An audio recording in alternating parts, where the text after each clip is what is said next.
Hello and welcome to this week's episode of QTV. Wow, have we got a fantastic program for you this evening.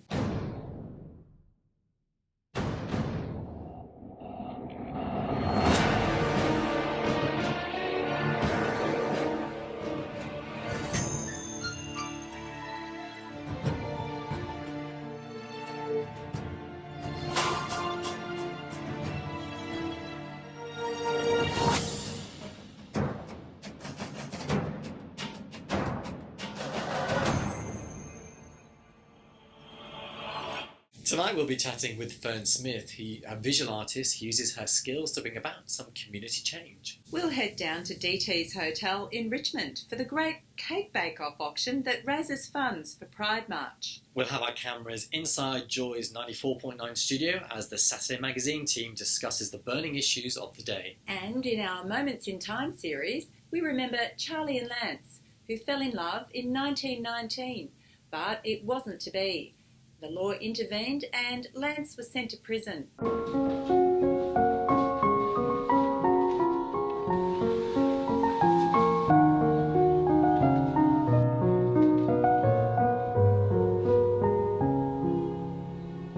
I'm Fern Smith. I'm a visual artist. I'm also community orientated. I'm a feminist. I'm a lesbian. I was born in Ferntree Gully, so you could say, oh, that's where she got her name from. But also my grandfather was called Ferdinand, so it could have been after my grandfather.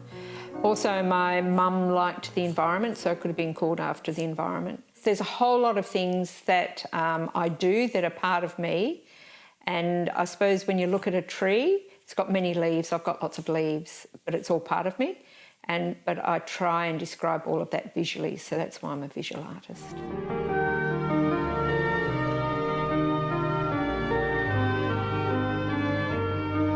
I was sort of a fairly happy kid. I always liked getting what I wanted, and I think I've remained that way all my life. And I also lived in community, so like you have your mother and father, but because both my parents in my early childhood were both sick, there was always a community looking after us. Also, I don't see family as a linear thing. So when I was born, I saw my brother Perry as a brother. I also saw Sweeney as my brother because I saw him equally, but he didn't live at home with us. Then when my mum died, there was Brett and Matty, and they became part of our lives. And then my sister got born, and then she was part of the family. To try and synthesise all of that is hard. However, how I see my mum, I see her in she's in a couple of different pockets, or 3 different pockets. So one pocket is the pocket that I keep for myself, which is the loving mother, and I love her.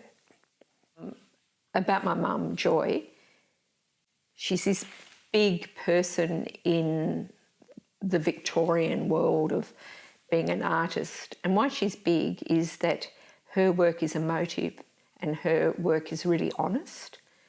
However, when people look at her life and then try and analyse it or write about it, often they treat her as a woman and a housewife. The strongest memory I have of my mum is that there was a big storm and she told me that storms are beautiful and that you should embrace a storm and go out and be part of that storm. And I just always have taken that as part of my life path. A dear friend David Turnbull gave me a great big box and he said, keep all your drawings and put them in the box and put it under your bed and just keep them for a year. And then one day he came back and said, what's in the box? Let's have a look.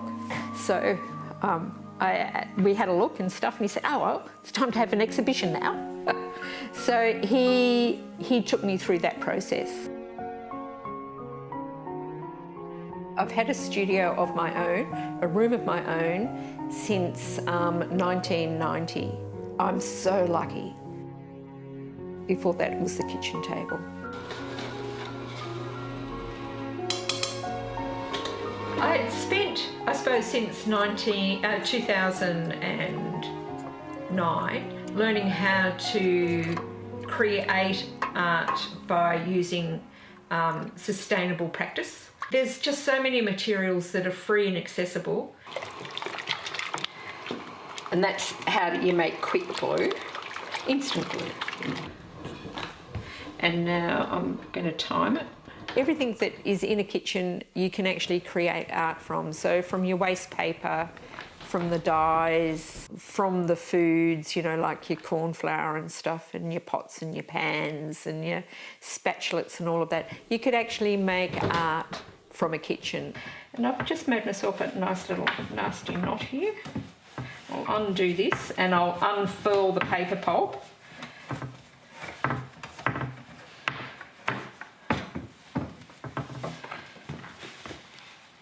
Which I love doing.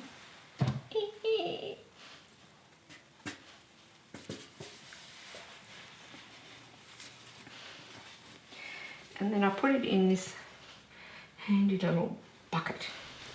The project I'm currently working on is called The Sea is Sinking, and it's a large community art project. And what is it? It's a immersive, interactive installation, high contemporary art content created by community. So it's sort of like... Oh, look at this one. Yeah, that's the Port Phillip Bay spotted mallard. So you could paint something like that if it's a real Port Phillip Bay one. Exactly.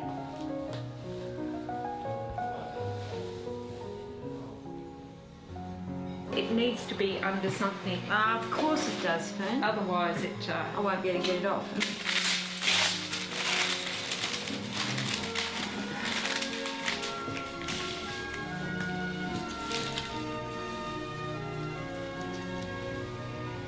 One of the people that come to the studio, Nick, he made this fish. He made it from cutting out the ripples in a fruit box and then sticking it together and turning it into a fish.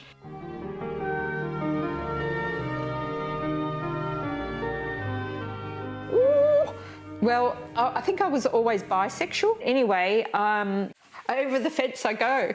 My son watched me go through the transition. He accepted it, and he's always been proud of it as well. So with his friends, he said, my mum, the lesbian, or, you know, she's got a cheeky babe, you know, and he was just a little kid when he was saying that. So I just love him to pieces for his acceptance of me. When you actually get to know someone, it's like walking into their jewellery box. You see all this stuff that glistens and it's beautiful and it's precious. Whatever we do, we're always together and we're always laughing, you know, and yeah. One of us had to go to hospital and they wanted to know who the next of kin was. And Gabrielle said that she was next of kin and they didn't accept her as next of kin. My glasses.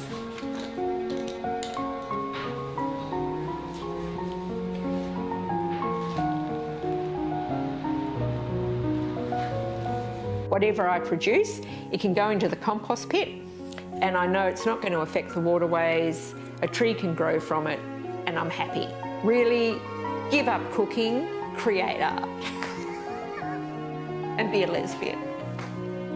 When it's all finished, we don't have to warehouse it, because warehousing art, big business. So we want to get rid of that big business, so we want to turn it into a compost heap and grow a community garden.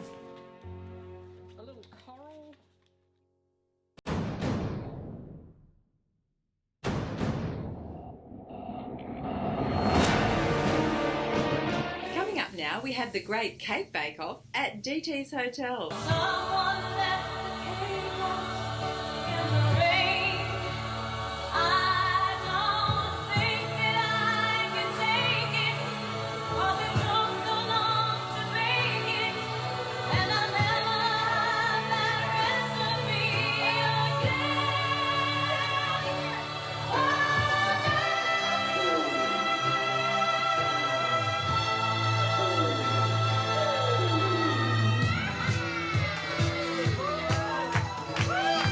Today we're at the Midsummer Pride March Bake Off. The Pride March Bake Off has been a huge fundraising event in Victoria's LGBTI communities, or Melbourne's at least, for many years. It was started by Bruce Mackenzie here at DT's, the late Bruce Mackenzie, who wanted to create something that could raise funds for Pride March because he understood how important the event was. Having a space for our community to be able to stand up, be seen and walk down a street and be supported was really important.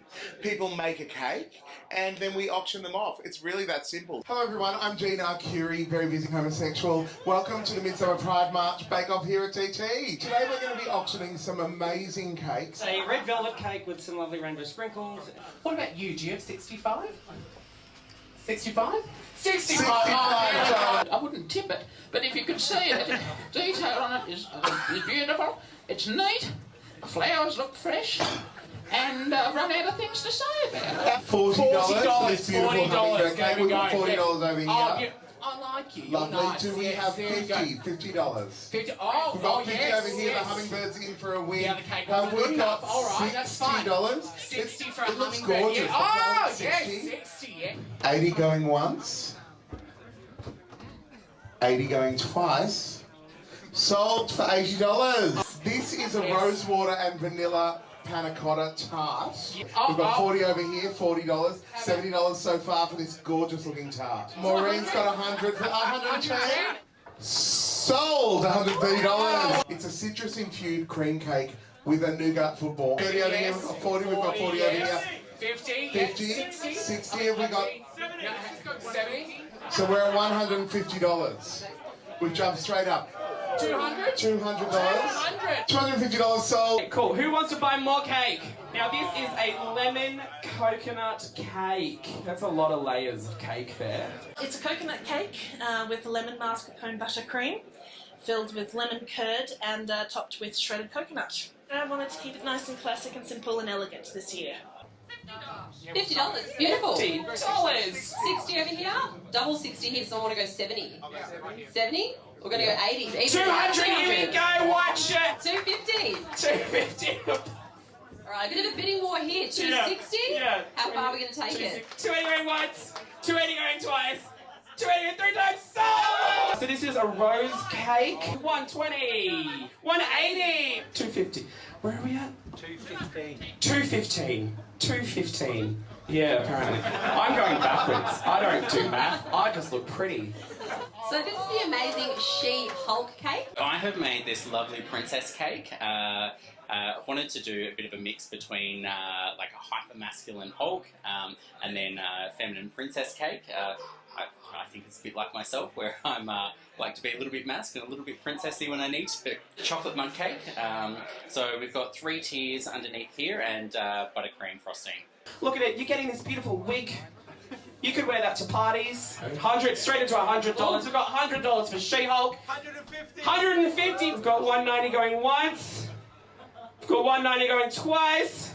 Sold! We're here for Bake Off, which is a really long-standing community fundraiser for the Pride March. So the Pride March would actually be, in Victoria, will be 25 years old for the 2020 event next year. We've actually got the most amazing list of sort of photos and footage, and we'll be looking at celebrating some of those early days. It is a chocolate nutty crumble. No, it's poppy seed with rum raisin. It's a German family recipe. 50, we've got 50. $90, we're at $90. Can we make it an even 100? $150. This is more exciting than an auction because no one can afford a house. 230 going once, 230 going twice.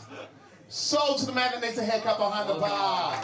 Oh, we've got cupcakes in the next ones. A recipe from Serbia, apparently. A recipe from Serbia. From his grandmother. We've got, these are chocolate Malteser cupcakes. We've got 40, we've got $40 for the chocolate, $50 for the chocolate banana cupcake. Do we have 60? We've got 60 over here. Do we have 70? $70 over in the corner with Maureen. We've got 80 with lovely spike hair. We've got $90. We've got $140. Someone has the sweet tooth. We've got $200. $200 for the chocolate banana cupcakes with Maltesers on top.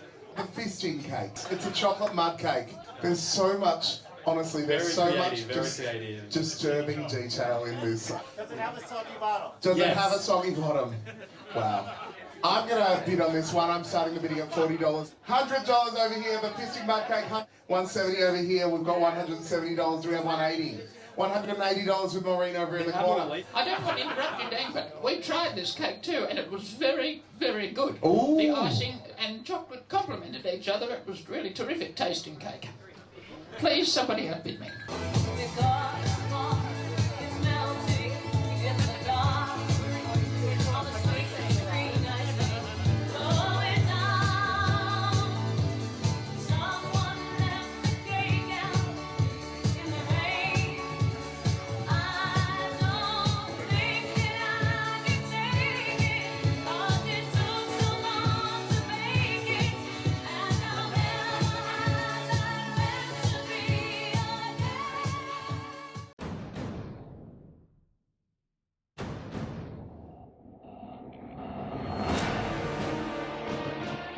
Up next is Joy 94.9's Saturday Magazine.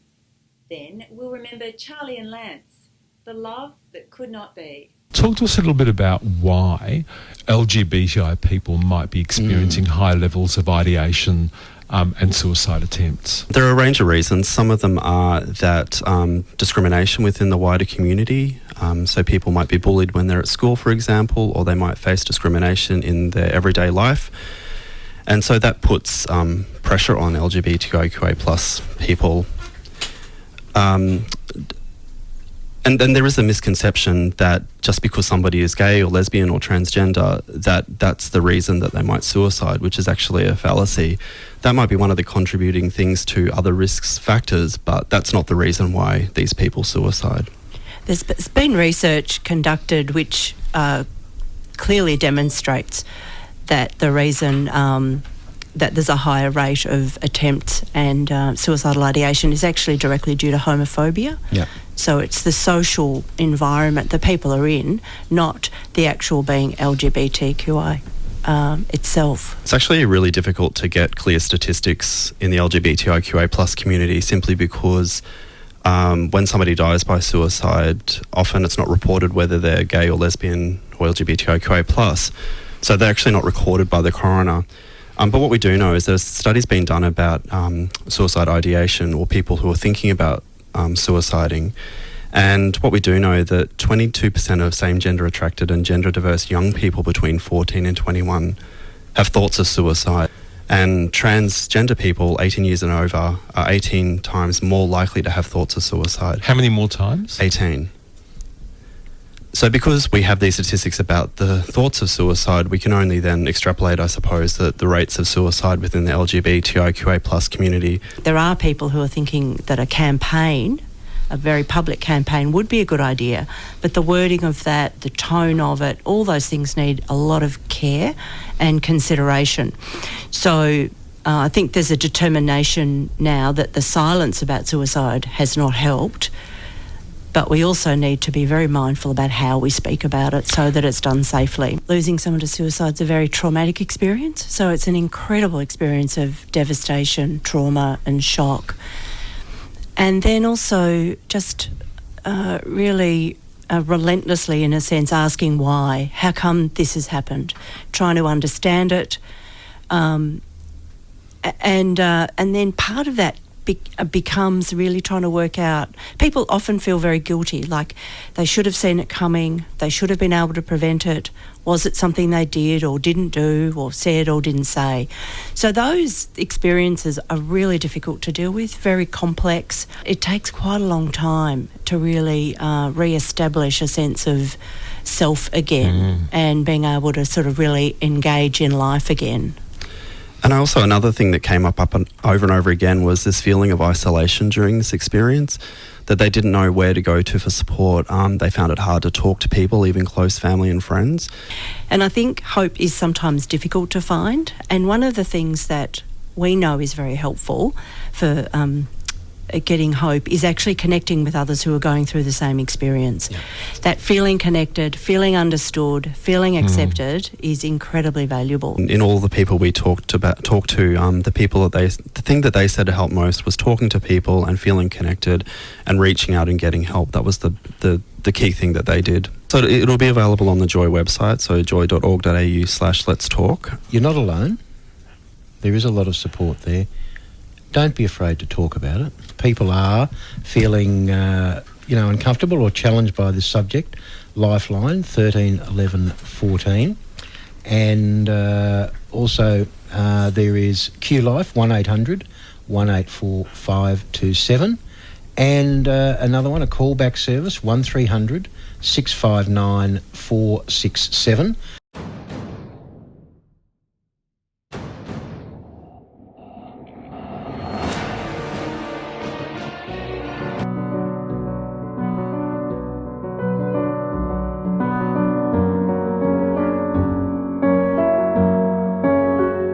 Around 9 o'clock one night in mid-June 1919, Charlie Stewart was loitering on the corner of Lonsdale and Swanson Streets in Melbourne.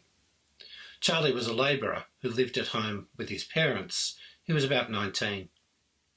He was approached by Lance McWilliam, who was a bit older, late 20s, who struck up a conversation. There was an exchange of good evenings, a bit of chit-chat, and then Lance suggested that they might go for a walk. And so they did, down Swanson Street, across Princes Bridge, and into the Alexandra Gardens on the south bank of the Yarra River. Charlie said much later that he didn't really know what Lance had intended up to that point, although he pretty soon found out. Lance wrapped his arm around Charlie's shoulder, persuaded him to lie down and drop his pants, and they proceeded, in the language of the time, to have connection. After about half an hour or so, they got up, arranged their clothing, and walked back down to Swanson Street to have a dinner, which Lance paid for. This was the beginning of a real relationship. They were in a relationship for a few months. They would sometimes meet at Lance's employer's house out in East Kew. But eventually, Charlie's mother got suspicious and she called the police. Lance was charged, convicted, and sentenced to 2 years hard labour for repeated acts of buggery. Charlie, on the other hand, was not charged. He was young and therefore considered to be an innocent victim in this relationship. I can't believe it's been 100 years since we lived so differently to the way we enjoy our freedom today. Indeed, and you're right, it's such a tragic situation that occurred there that obviously a romance was born out of lust, but someone had to go to jail for that, so you're right. Thankfully things have moved on quite a lot in the last 100 years and we no longer have to contend with those type of issues. Absolutely, love is love. It's true, Tess. That's all from us this week. Tess and myself will be back again next week for some more stories here on QTV.